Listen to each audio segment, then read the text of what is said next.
शराबबंदी को लेकर बहुत आलोचना करते हैं और हम मान लेते हैं कि नवंबर में आपकी सरकार आ रही, आते ही शराबबंदी 1 घंटे में हट जाएगी। क्यों? पहली बात तो बिहार में शराबबंदी है ही नहीं। शराबबंदी का कानून है, जिस कानून के जरिए शराब की दुकानों को बंद कर दिया गया है और होम डिलीवरी को चालू कर दिया गया है। लोग कहते हैं शराबबंदी हटाइएगा। अरे भैया, मुझे हटाने की जरूरत क्या हो, तो पहले से ही शराब घर घर बिक रही है। दूसरी बात, क्यों कानून को हटाने की जरूरत है? क्योंकि इस कानून की वजह से बिहार का 15 से 20 हजार करोड़ का हर साल का नुकसान हो रहा है। और ये पैसा कहां जा रहा है? ये पैसा जा रहा है शराब माफिया के पास, भ्रष्ट अफसरों के पास, नेताओं के पास। तीसरी बात, इसका बहुत बड़ा नुकसान यहाँ के युवाओं के साथ हो रहा है। पहली बार बिहार के गांव गांव में सूखा नशा की बात आपको सुनने को मिलेगी। जहां आप जाइए, स्मैक और अदर जो इस तरह के ड्रग्स हैं, उसका प्रचलन बड़े पैमाने पर बिहार में बढ़ा है। चौथी बात, जिन महिलाओं के एम्पावरमेंट की बात कही जा रही है, शराबबंदी के कानून आने के बाद 8.5 लाख से ज्यादा केस हुए हैं। आज 1 लाख से ज्यादा लोग जेल में आज भी हैं। ये ज्यादातर लोग गरीब, पिछड़े, वंचित समाज के, दलित समाज के, मुस्लिम समाज के लोग हैं, जिनके पास कोर्ट में जाकर बेल कराने का भी पैसा साधन नहीं है। उन घरों की महिलाओं की क्या दुर्दशा है। और मैं एक आखिरी बात कहता हूं कि जो लोग भी आपको कहता है कि बिहार में शराबबंदी अच्छा है, इससे महिलाओं को बड़ा फायदा हो रहा है, वायलेंस कम हुआ है, उसको जरा पूछिए, खासकर ये भाजपाइयों को या कांग्रेसियों को, कि अगर शराबबंदी इतना ही अच्छा है तो ये इतना बढ़िया मिठाई तुम लोग बिहार के लोगों को क्यों खिलाना चाहते हो? पूरा देश को क्यों इससे वंचित किए हो?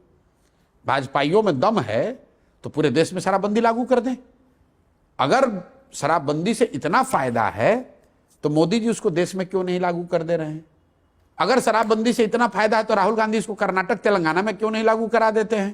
तो तेजस्वी भी कह चुके कि हमारी सरकार आएगी तो हम शराबबंदी खत्म कर देंगे। कब बोले? मुझे लगा है कि वो पिछले चुनाव के टाइम में बोले थे। उनका कभी दम ही नहीं है वो आदमी बोल दे। आप कभी बोले हो तो बता दिए। आप बिल्कुल मिसकोट कर रहे हैं। इन लोगों में इतना दम है। हमको कहा कि गांधी का पिक्चर लगाकर और शराबबंदी हटाने की बात करते हैं। मैंने कहा भाई, इसीलिए तुम्हें 9th फेल बताते हैं। क्योंकि सुनिए मेरी बात, वो आदमी को देखिए वो क्या कह रहा है कि गांधी का फोटो लगाकर शराबबंदी हटाने की बात कर रहे हैं। मेरे भाई, गांधी ने कब कहा है, कहाँ कहा है कि शराबबंदी लागू करने के लिए कानून बनाओ? तो जब आप 9th फेल हैं, जब आपको सरस्वती और शिक्षा से कोई लेना देना नहीं है, तो आप ऐसी बेवकूफ़ी वाली बात कहेंगे? गांधी ने अपने पूरे जीवन में शराबबंदी को सामाजिक प्रयास के तौर पर बताया। ये नहीं कहा कि कानून बनाकर शराबबंदी लागू किया जाए। ये तो ऐसे हुआ कि गांधी ने समाज को शाकाहारी होने की बात बताई। इसका मतलब है कि कल देश में कानून बना दिया जाएगा कि जो मांसाहार करेगा उसको जेल में डाल देंगे। तो इन लोगों को क्या समझ है गांधी की? जो व्यक्ति समाजवाद पर 5 मिनट बोल नहीं सकता है, वो विधानसभा में खड़ा होकर कहा कि समाजवाद तो हमारे बाप दादाओं का है, ये कोई दूसरा थोड़ी ले सकता है। तो मैंने कहा कि मेरे भाई, समाजवाद तुम्हारा कब से हो गया?